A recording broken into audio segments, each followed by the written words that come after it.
ဦး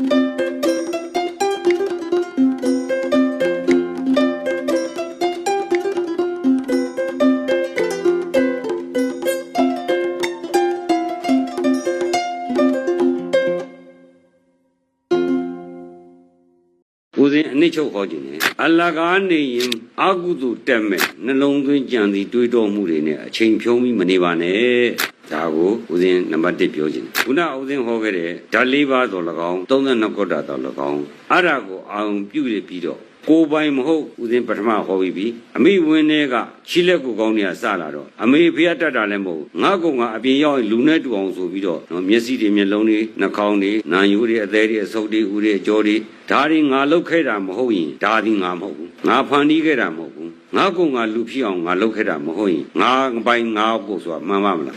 အဲ့မမှန်တဲ့သဘောလေးကိုညာနဲ့မြင်လိုက်ပါငါမဟုတ်တဲ့သဘောလေးကိုညာနဲ့မြင်လိုက်ပါအဲ့လိုစက္ကပွားမယ်ကလလရေကြီးသရေတီတဲ့ကအဲ့ဒီလူတို့မျက်စိနဲ့မမြင်နိုင်တဲ့ကလလရေကြီးသရေတီအားနေပြီးတော့တဖြည်းဖြည်းရေကြီးရေနောက်တွေဖြစ်လာခဲ့တာအဲ့ဒီအချိန်မှာယောက်ျားမိန်းမငါပဲသူပဲငါနာမည်ဘ누구ပဲငါသည်ဘာလူမျိုးပဲဘာပဲညာပဲပါသလားအဲ့ငကိုတွေကရှိလို့လားမရှိတာလေးကိုငကိုတွေကကလလရည်ကြီးတွေကမရှိပါလားရှိလက်ကိုကောင်းတရံဆိုတာရုပ်တရားကံတရားကလူခန္ဓာနဲ့တူအောင်တဖြည်းဖြည်းချင်းကံတရားကတိဆောက်လာပါလားအဲ့ဒီအချိန်မှာအပြင်ရောက်တဲ့ခါကျတော့အမိခင်ကနိုးကြိုတိုက်တဲ့ခါကျတော့ဆက်လက်ပြီးတော့ခြေသေးတွေလက်သေးတွေကိုယ်ချက်မကြည့်ဘူးလားအဲ့ဆိုနိုးရည်မှာခြေသေးလက်သေးတွေပါလားဒါခြေသေးလက်သေးတွေဘာလို့ရှိလားနိုးရည်ဆိုတာရှိလားဓာတ်ကြီးလေးပါပဲစာမင်းဆိုတာရှိလားဓာတ်ကြီးလေးပါအားလုံးဓာတ်လေးပါနဲ့ပြန်ချုပ်တယ်ဓာတ်လေးပါနဲ့မချုပ်ချင်အကယ်၍အဲ့ကိုမွေးတဲ့သားအမေကမွေးတယ်နိုးရည်မထွက်လို့ဆိုပြီးတော့စိတ်တို့တိုက်တော့လက်ချီလက်သေးမထွက်ဘူးလားစိတ်ကြိုတွေထွက်လာကံကလူခန္ဓာတိဆောက်တော့ကျန်တဲ့ဓာတ်လေးပါအာဟာရကလည်းလူခန္ဓာနဲ့တရံတူအောင်ပဲကံကတိဆောက်သွားတာမိခင်ကကလေးမွေးတယ်ငါကလေးမွေးပြီးပြီကဲနိုးလို့ခြင်းတယ်နိုးရည်တိုက်မှဖြစ်မယ်ဆိုပြီးတော့ကဲငါသွေးတွေကနေပြီးနိုးဖြစ်စေဆိုအမေဖန်တီးတာပါလားဒါပေမဲ့ကလေးရတဲ့အချိန်မှာ तू ကသူ့နိုးရည်ရလဲအစင်းသိဖြစ်မနေဘူးလားငါလောက်တာလားကလေးရဲ့ကံတရားနဲ့မိဘရဲ့ကံတရားနဲ့ပေါင်းစပ်ပြီးတော့သွေးရနေပြီးတော့နိုးရည်ဖြစ်ရတယ်ဖန်ဆင်းသူရှိလားငါသဘောရှိလား